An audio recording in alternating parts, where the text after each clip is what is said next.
La palmera transparente. Parábolas, historias y enseñanzas de la Cábala, de Mario Satz.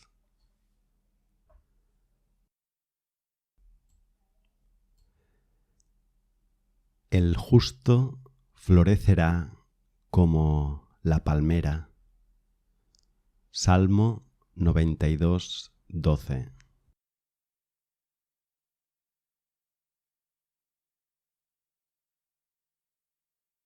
Prefacio. Para ese enorme océano de sabiduría que es la Biblia, el justo, es decir, el iniciado, está bajo la más recta de las tutelas botánicas que podamos imaginar, pues, según nos lo describe el Salmo 92, 12, florecerá como la palmera. Zadik que Tamar Ifraj. Pasaje en el cual Tamar, el citado árbol, puede leerse también como acróstico de la expresión hebrea Teshuvá, Maim, Rabim, cuyo significado es respuesta o reunión de muchas aguas.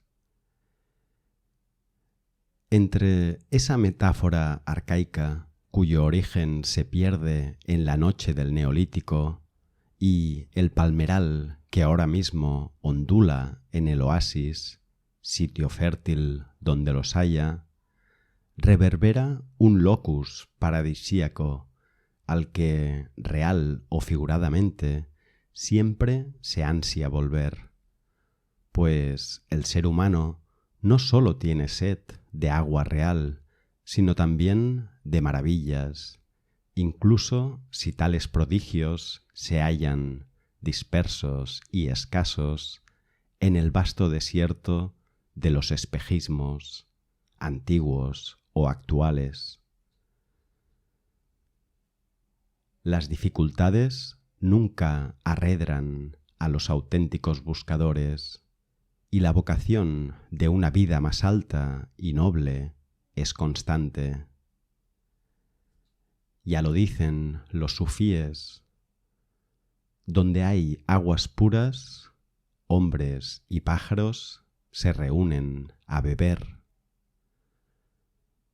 Tal vez sea esa la razón por la cual, custodios de algún oasis secreto, los justos e iniciados, en solitario o congregados, y a semejanza de la recta palmera, trabajen para confrontar a quienes ha doblegado y torcido el destino.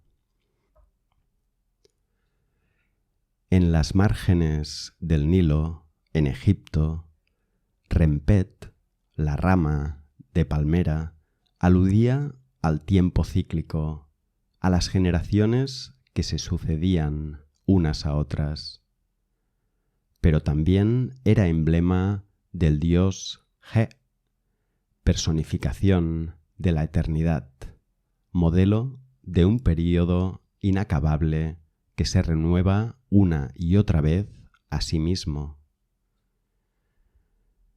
Esta idea será recogida más tarde por los griegos, en especial en relación a la mítica figura del ave fénix, ya que hallamos una huella precisa de ese nombre en la variedad de palmera llamada datilera, Phoenix dactylifera. En las Metamorfosis de Ovidio se narra que el citado pájaro fénix, cuando ve que los 500 años de su vida están a punto de cumplirse, hace su nido en las ramas de una palmera, agregándole plantas aromáticas, tales como la casia, el nardo, el cinamomo y la mirra, y, tras prenderse fuego, muere incinerado en medio de estas, para renacer al tercer día en forma de pequeño gusano. El lugar donde eso ocurre se llama Heliópolis, la ciudad del sol. Gestado entre dunas, arenas, oasis y minaretes azules, el sufismo recogerá esa herencia bajo el ala semántica del árabe tarikat, que indica algo más que una verde palmera, pues alude también a cierta regla de vida, a un modo de existencia consciente. Idries Shah consigna una serie de palabras que le están relacionadas. La primera, atrak, guardar silencio. La segunda, tarrakli, abrir camino hacia. Y también tark, el sonido de un instrumento musical. Acerca de ese sendero que sigue el justo y que las palmeras arquitectónicas de la gran mezquita de Córdoba insinúan desde su óptico abanico, dicen los sufíes que su trazado discurre entre dos opuestos, shariat y hakikat, las formas o rituales exteriores y las iluminaciones internas. Entrar, pertenecer entonces a una cofradía o tárika, al igual que acceder a una mezquita o a un templo, es, dice el Sheikh Abd al-Qadir as-Darqawi, salir del lugar seguro de la existencia ordinaria para entrar en la extraña existencia de la búsqueda. Significa dejar el proyecto privado, es decir, la familia como sentido de vida, pues Alá, gloria a Él, ha advertido que es una trampa para ti. Significa abandonar el proyecto público, que es la sociedad y sus promesas de futura recompensa, pues la recompensa futura del buscador está ahora en lo invisible y después de la muerte. Significa abandonar el proyecto autobiográfico de fama y realización, pues el yo se ha convertido en un enemigo para el buscador. El yo es un enemigo hasta que se transforma en su realidad luminosa, que es el puro espíritu, Ruh.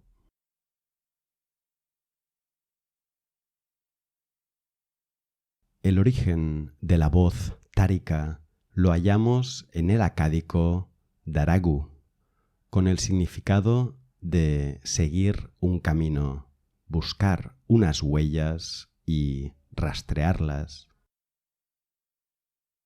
En sentido figurado y al margen de su acepción más simple, la Biblia se referirá a la vida humana como a un derech o sendero, extendiendo de este modo la misma clave fonética hacia un campo lingüístico de recurrentes afinidades.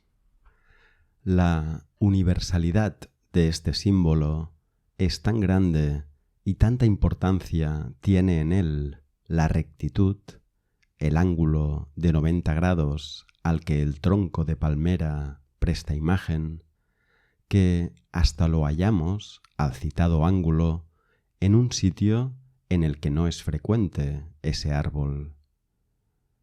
En efecto, en China la idea de la supremacía del Tao o camino recto se compone a su vez de dos caracteres: Cho, que representa un pie dando un paso, y Shou, una cabeza, los que juntos señalan un andar nítido y virtuoso. Pero donde sí la hay, la palmera es llamada Tsung, vocablo en el que brilla nítido el ideograma que alude a tomar a un maestro como modelo de rectitud. Por lo tanto, aquel que sigue la ley cósmica, aquel que camina lúcidamente, no sólo lo hace con los pies, sino también con la cabeza. Las palmas del Domingo de Ramos de la tradición cristiana prefiguran, fieles al mito del ave fénix, la resurrección de Jesús al terminar el drama del Calvario. Se trata, en todo caso, de un triunfo sobre la nada, de la muerte, el polvo y la ceniza. Gubernatis dice de la palmera que es un árbol solar y victorioso, que propicia regeneración y riqueza espiritual, y los padres del desierto de los primeros siglos del cristianismo abandonaban de buen grado la dorada Bizancio, con tal de sentarse en los oasis y palmerales de la Tebaida para oír de boca de quienes les habían precedido lo que entonces, más que una creencia ciega, era una filosofía de vida. No hay ni una sola del millar de especies de palmeras que existen que no halle empleo y uso en la economía doméstica de los pueblos que las cultivan y frecuentan. Así, tampoco los gestos y enseñanzas de los justos e iniciados, sean estos sufíes árabes o cabalistas hebreos, tampoco los gestos y enseñanzas de los justos e iniciados se pierden en el vacío, ya que constituyen, para quien las entiende, señales de corrección, mojones místicos. La fértil palmera datilera, que tanto para los hebreos como para los árabes simboliza el trabajo espiritual y la dulzura cuyos frutos se quiere alcanzar y compartir, exige mimos y cuidados, fertilizaciones cruzadas, delicadas polinizaciones a la luz de la luna. Necesita este árbol tener los pies en el agua y la cabeza en el fuego, recuerda Carlos Mendoza en su Leyenda de las plantas, pues siendo el segundo elemento, el fuego, un emblema del Ruah o Ru, signo de la ardiente actividad del espíritu, y el primero, el agua, marca de la Nafs o Nefesh, el alma vegetativa, dependerá del intercambio y síntesis de ambos polos que el iniciado o justo logre su objetivo en el sendero de su rectitud. Bien sabes, dice Rabbi Re Humay en el Sefer Bahir o Libro de la Claridad, texto de la Cábala provenzal del siglo XII.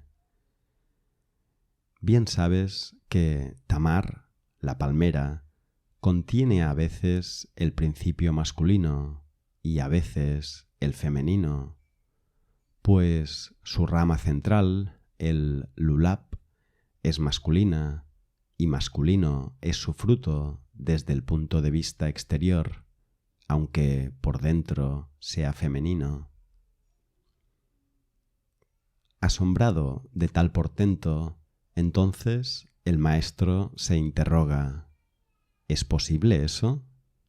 Y se responde: los dátiles son por sus semillas iguales a la mujer, ya que se corresponden con el poder de la luna. Pero el santo creó a la palmera macho y hembra, tal y como dice el Génesis 1:27. Macho y hembra los creó. He aquí, sin duda, un modelo de androginia espiritual del que dan cuenta con frecuencia los justos e iniciados que operan entre el rigor y la compasión, distribuyendo a su paso la misma medida de justicia que de clemencia, abstracción que sensibilidad. Larga y azarosa vida tuvo la palmera en el seno de la cultura judía, empleada como símbolo del trabajo terapéutico por los médicos del período intertestamentario. Los romanos la acuñarán en la moneda que celebra su conquista de Jerusalén, junto al lema Judea capta.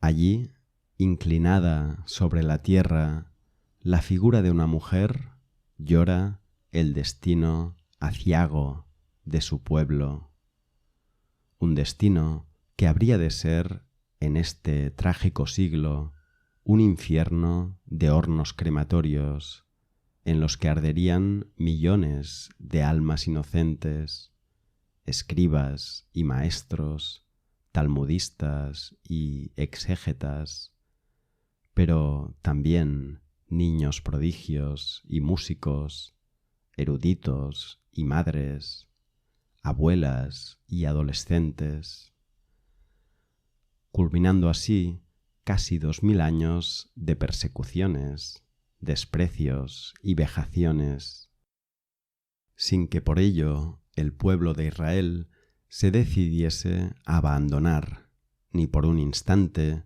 su amor por la Biblia o la fidelidad a una tierra ancestral en la que, coincidiendo con el descubrimiento de los rollos del Mar Muerto, volverían a crecer en Israel y en el Ein Gedi de los esenios las altas palmeras de la resurrección. Netzach Israel lo Ishaker.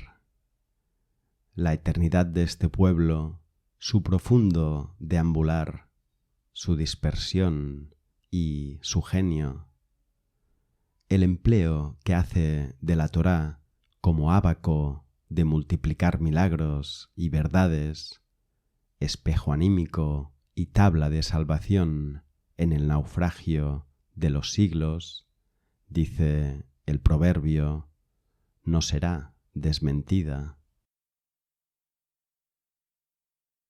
Cuando, a punto de caer Jerusalén bajo las huestes de Vespasiano en el año 70 de nuestra era, y viendo que el destino político y social de su pueblo tenía por delante nubarrones de triste esclavitud y tormentas teológicas, el maestro Rabí Tohanan ben Zakkai salió de la ciudad sitiada en un féretro, haciéndose pasar por muerto y de la mano de sus discípulos más jóvenes. Cuando eso sucedía, estaba por acontecer uno de los hechos más asombrosos en el campo del saber, sólo comparable a la supervivencia de los evangelios gnósticos de la Nia No del monje Teodoro, quien los enterró en una vasija sellada con betún a 8 kilómetros del monasterio de Pachonyaji, al pie del mismo risco en el que fueron hallados 15 siglos más tarde en Nag Hammadi, Egipto, conservando para la posteridad lo que hoy se llama el otro cristianismo. Ese hecho no es otro que la pervivencia del saber por encima de los desprecios del poder. Lo hizo el pueblo chino con su fantástico I Ching, en medio de la quema de libros que promulgó el emperador Huang Ti. Lo hicieron con sus sutras cientos de monjes budistas cuando las huestes musulmanas destruyeron la Universidad de Nalanda. Y lo hicieron también los sabios toltecas o tlamatini, cuando ante el ocaso de su cultura los aztecas vinieron a reemplazarlos. Y así fue como la sabiduría pudo más que la guerra.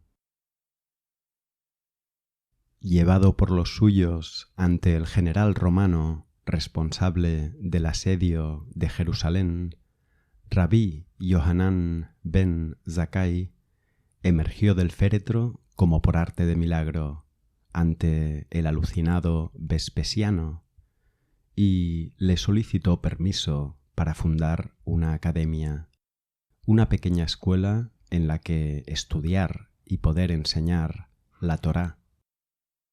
Su nombre, Yavne Tam, quedará en los anales de la cultura hebrea como el punto de inflexión en el que el rito templario y el oficio sacerdotal, ligados a un espacio, ceden su turno a la investigación y el estudio, tareas que se realizan en el tiempo.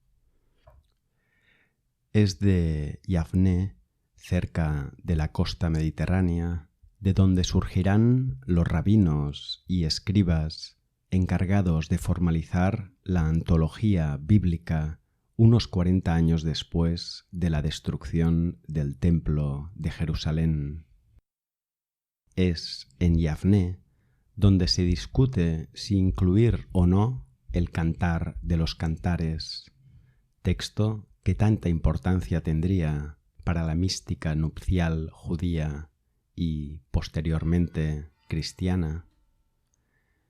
Es en Yavne donde se recoge, formula y acuña la expresión farisea que dice: si no hay harina, no hay estudio, y si no hay estudio, no hay harina. Instalando en la mente judía la idea de que a toda ocupación celeste, a todo proceso meditativo, es preciso acompañarlo de un trabajo manual o un oficio para que el alma no sobrepase jamás los límites impuestos por las exigencias del cuerpo que la encarna. Esta colección de parábolas, historias y enseñanzas que la palmera transparente nos revela quiere ser un fervoroso homenaje a todos esos seres humanos, panaderos, herreros o artesanos del cobre y del bronce, carpinteros, sastres, mercaderes, carniceros, tintoreros, relojeros cuando hubo relojes y fabricantes de papel cuando Oriente cedió su secreto a Occidente. Y por eso busca reconstruir con sílabas claras las voces de quienes de Bagdad a Varsovia, de Pumbedita a Florencia, de la Granada medieval al París del siglo pasado, de Estambul a Calcuta y de Fez a Livorno, busca reconstruir con sílabas claras las voces de quienes ya no tienen voz. No es fácil ser imán verbal de aquellas incandescentes partículas de saber que no perecieron bajo las ruedas del horror y el desprecio, ni menos aún evocar los ecos de antiguas conversaciones a la luz de la Torá, mientras fuera llueven piedras o disparos. No es fácil serlo sin un punto de congoja y otro de orgullo. Nadie tiene, no obstante, el monopolio del sufrimiento, y mucho menos el pueblo judío, pero sí hay que reconocer en él, gracias a su pasión por el estudio y la exploración psíquica, una inclinación exquisita hacia la aventura interior, un cierto arte de leer que en más de un aspecto se adelanta en el seno de la especulación cabalística y mediante ese misterioso código que es el hebreo bíblico, se adelanta a muchos de los más recientes descubrimientos científicos.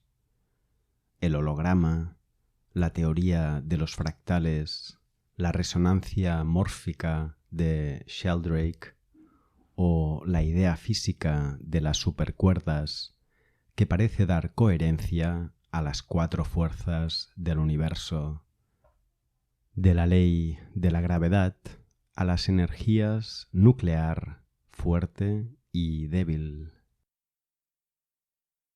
¿Es casual, acaso, que en la palabra hebrea que nombra a la cuerda, Hebel, hallemos la savia del corazón, o leach, lep, y que al aliterarla, convirtiéndola en el vocablo balej, pálpito, brillo, comencemos también nosotros a palpitar, centellar y relumbrar, constatando que no estamos solos y que, en cierto modo, seguimos siendo aún un microcosmos inmerso en un macrocosmos rebosante de sentido. Por más nudos que tenga, dicen los sufíes, la cuerda es una. Y quien no aprende, agregan los sabios del Talmud, señalándonos el carácter negentrópico de la meditación o el estudio, quien no aprende se somete a la muerte. Estudio y meditación cuyo valor informático está muy por encima del ritual y la observancia.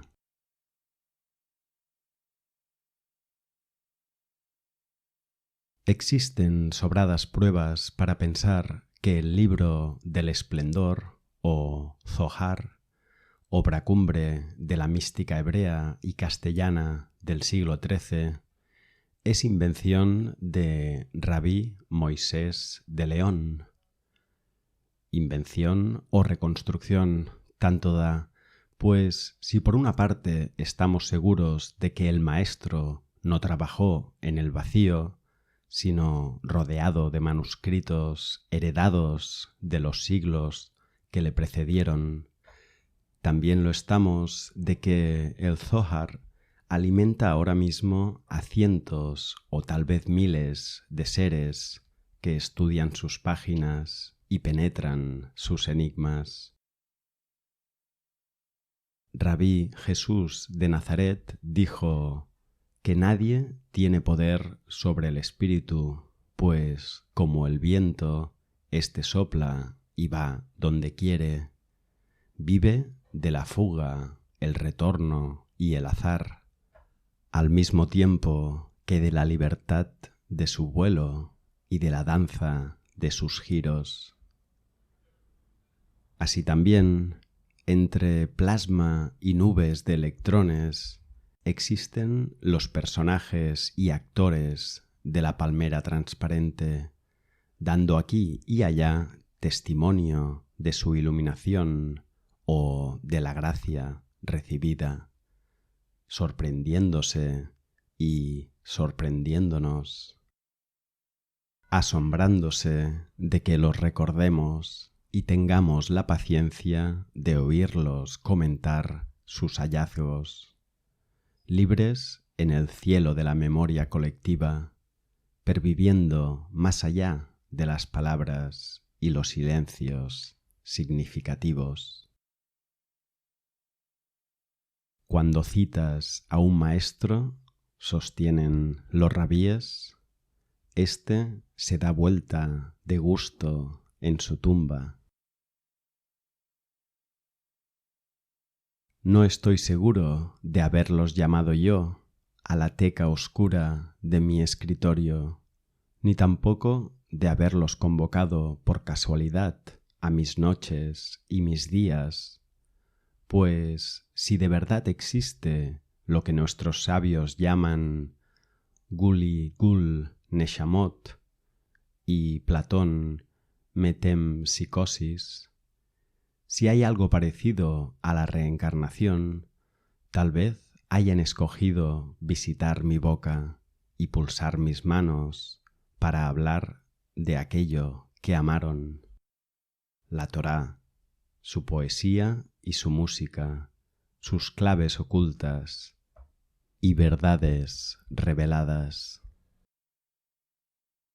Si así fuera y me hubieran escrito ellos a mí, les doy las gracias por haberme enseñado a mirar lo que me rodea con otros ojos, por haberme remitido a las arenas del Temen, al Irán de los rosedales y a la Rusia de las nieves, por haberme atraído a las fuentes de los grandes ríos europeos, el Volga y el Danubio, por haberme introducido en los frondosos bosques en los que desplegaron sus meditaciones, y por haberme enseñado, mediante parábolas y desde los guetos más oscuros del mundo, que cualquier rincón de la tierra puede ser un centro en el que se desnuda la belleza y alza, enamorado de su respiración, el ánimo. Les doy las gracias por las espigas y los versículos, las alfombras y las dunas, los telescopios y los textos antiguos, las frutas y los nombres de las estrellas, los caminos de montaña y las playas, las casas de estudio y las lámparas de bronce, por la exhibición de sus dolores. Los interesados en el mundo secreto de la Cábala pueden consultar la obra de Gershom Scholem, Grandes temas y personalidades de la Cábala, Río Piedras, Barcelona, 1994.